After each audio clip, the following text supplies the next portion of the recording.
This is a beautiful piece of birdseye maple. So the good news is it's a beautiful piece of birdseye maple. Kind of the bad news is I need to joint this edge. And one of the things that can happen with highly figured wood sometimes is that when you get to the trailing end of the cut, sometimes it chips out. So this is not snipe, that's a whole different thing.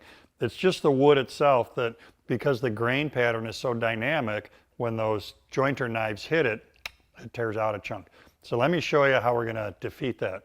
What I'm gonna do is I'm gonna do a cut and then I'm gonna back off. And I'm only gonna cut in maybe an inch or so. Then I'm gonna reverse it end for end and finish the cut.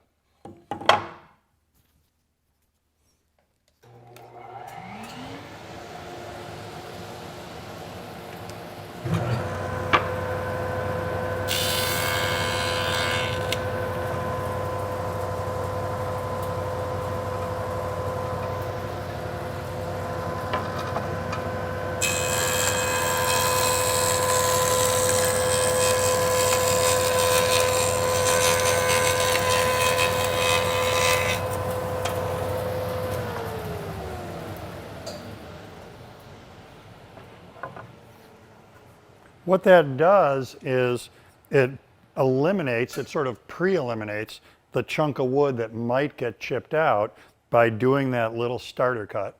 Then when we reverse and the knives get to here, that wood is already gone, so it prevents that chip out from happening at all. So next time you run into a piece of material like this, highly figured, where you think you might have that issue, start with the pre-cut, then do the second cut, and it's really going to eliminate the possibility of that happening.